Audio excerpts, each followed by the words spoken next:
Gospodine Žura, možemo li konstatirati kako su ovih posljednjih nekoliko dana ovaj sjajan kliški kraj ponovno nekako prihvatili i svojim radom zavladali kliški uskoci koji su svima nama na dobro došli? Pa, kliški uskoci, ovi novovjekovni vladaju već 10 godina tvrđavamo Klis. Međutim, ovih zadnjih dana nekoliko taj se nivo diže malo više, znači uprizorenje jedne povijesne bitke uskočkog boja iz 1542. Pa je danas, ovih dana je malo koncentracija više šta uskoka, vitezova, haramija, mušketira. Pojavljuju se stare hrvatske vojne postrojbe, Da, ali? doći nam i ovi suparnici, spahije, janjičari, bit će i njih, znači. Ovih dana se to malo intenzivira, ali inače uskoci su tu prisutni, već kažem, 10 godina utvrdi i obogaćuju samu utvrdu kao turističku destinaciju. Da. Sa ovom retrospektivom bitke iz 16. stoljeća vraćate nas u prošlost, zapravo na jedan način čuvajući kulturnu, tradicijsku baštinu hrvatskog kliškog kraja, a posebno kako bi posjetitelji, domaći i strani gosti se mogli lijepo zabaviti. Dobro, kad kaže kliška, nećemo biti sebični. Znači, uskočka priča je hrvatska priča. To je jedan izuzetan brend, jedan fenomen u kršćanskom svijetu 16. stoljeća, znači, koji je njegov početak, odnosno kolijev, kad se uskočke priče zasiguraju Klis, koji se kasnije nastavlja prema Senju, jedan ogranak prema Žumberku. Znači, to je, kažemo, jedna hrvatska priča, mi je pokušavamo dignuti na puno veći nivo i mislimo da nije dovoljno zastupljeno u javnosti, kako našoj, tako i svjetskoj, da je to jedan brend s čim možemo proći u svjetskim okvirima. Petar Kružić kao jedan od najvećih hrvatskih vojskovođa, znači kad uđemo tam malo u to vrijeme 16. stoljeće, baš krva u 16. stoljeće, sam Klis, koliko je pripatija, koliko se krvi prolilo po ovim stijenama, opstaje 2,5 desetljeća, znači Kružić i uskoci 2,5 desetljeća, pa skoro u okruženju. Južno od Velebita zadnjih 15 godina nemamo hrvatske utvrde, znači su Venecija, Primorje, Osmalije, kopno, a Klis opstaje. Dakle, ovih dana ćete prirediti tu retrospektivu bitke iz 1500 i neke godine. 1932. godine. Da, tko sve u njoj sudjeluje, scenografija je prepoznatljiva, kostimi, pa nam malo predočite tu situaciju iz povijesti. Znači, scena je cijela utvrda. Znači, scenarij otprilike je probijanje prvih vrata, drugih vrata, treća vrata ulaze, onda kontranapad i onda ponovo dolazi Kružić sa pomoći i ovlada utvrdu. Znači, 200 metara scene, publika uđe ranije, baš zbog toga što želimo dočarati događaj kakvi je bio. Znači, scena nam je bitnija je scena i događanje od same publike. Znači, na uštrb publike radimo sve to. Tako publika uđe, može oko 1000 ljudi, ne više stati radi sigurnosti, jer vidimo kakva je utvrda, puno visina ima, nezvodnih. Ali sam prirodni ambijent vrlo je zahtjevan, imate jednu vrhunsku prirodnu ljepotu koju svakako, zahvaljujući ovoj retrospektivnoj događaju, možete vrhunski prezentirati kroz turističke i hrvatske ovdje. Apsolutno, to ste dobro rekli. Znači, ovo je jedna od rijetkih ovakvih događanja povijesno sensi koji se događa autentično i baš u utvrdi. Znači, u Europi imate 2-3 takve bitke, u Hrvatskoj jedina.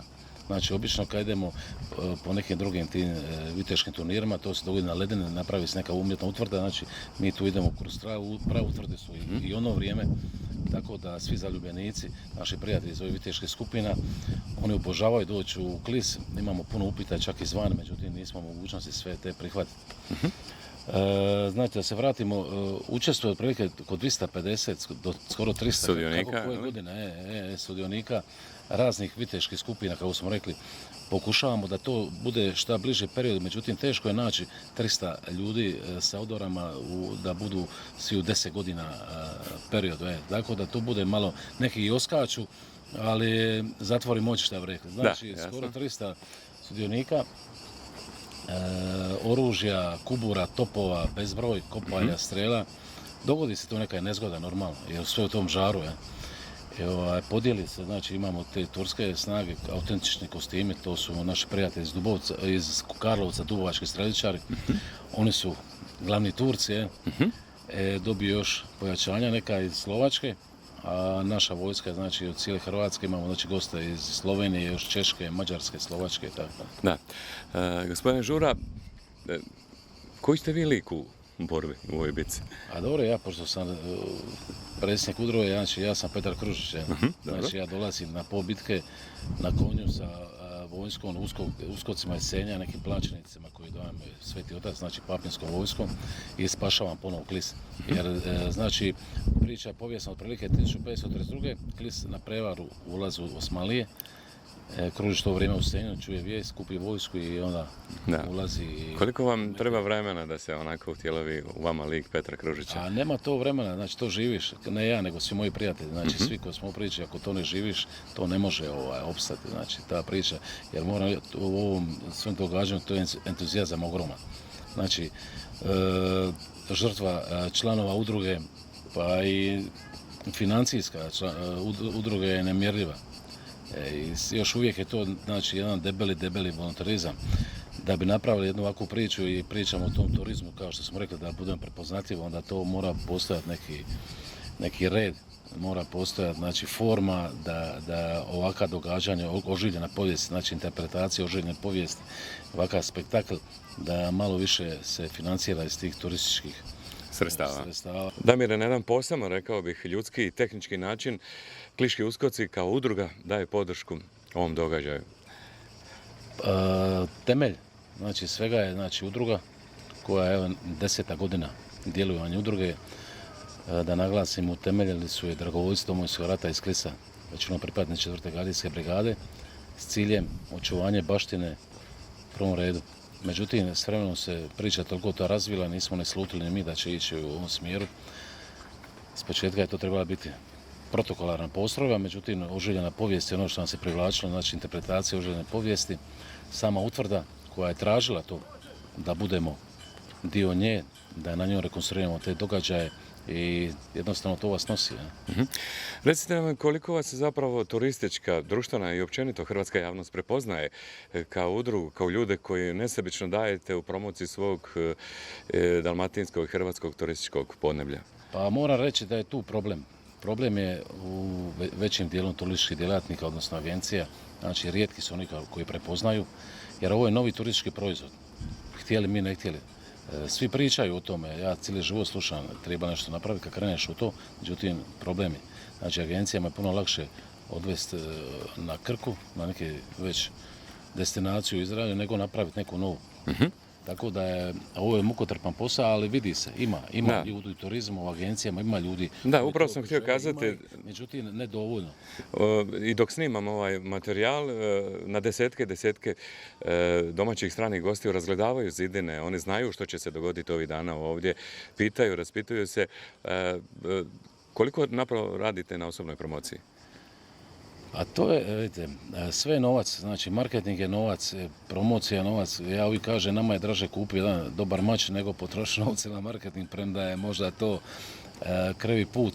Ali, kažem, krenuli smo ovu priču ne kao turistička atrakcija, ne radi novca, isključivo iz ljubavi prema baštini. Znači, nama je ljubav prema baštini u prvom redu, a posljedica toga hoće li do novac, to ćemo vidjeti. Znači, mi se nadamo da će doći. Znači, želimo raditi ispravno, znači raditi pravi odore, oružje, sve da bude autentično. Znači, sve ono što radimo da bude povijesno utemeljeno i očekujemo da će posljedica toga doći nagrada neka, da će znači prepoznati se u toj turističkoj industriji. Znači, ne idemo onim smjerom, idemo zaraditi novac, novac će doći, posljedica svega. Gospodin Žura, prije nego što vam se toplo zahvalim na razgovor, evo ovdje s prekrasnim pogledom s vrha Kliške utvrde. I mi u Sinju imamo Sinjsku utvrdu, ali ova je posebno lijepa, moram priznati. Što bi mogli poručiti našim čitateljima i brojnim gostima, kako domaćim, tako i stranim, kako i na koji način vas prepoznate? Pa ja bih poručio da dođu posjetu tvrđavu Klis, jer sadržaj koji su se šire i šire, znači u jednom partnerskom odnosu općine i udruge, sadržaj ponuda tvrđave Klis je svakim danom sve veća i veća, od oružarnice, od raznih viteških događanja. Tu imamo mete streličarstvo, sve te sadržaje viteške borbe koje naša udruga radi. Svakim danom, kaže, ima ih sve više i kroz sljedeće godine će ponuda biti kako veća. Tako da onaj ko dođe u Klis neće zažaliti, jasno. Hvala vam puno na razgovor i želim vam uspješnu bitku iz 1532. godine. Hvala.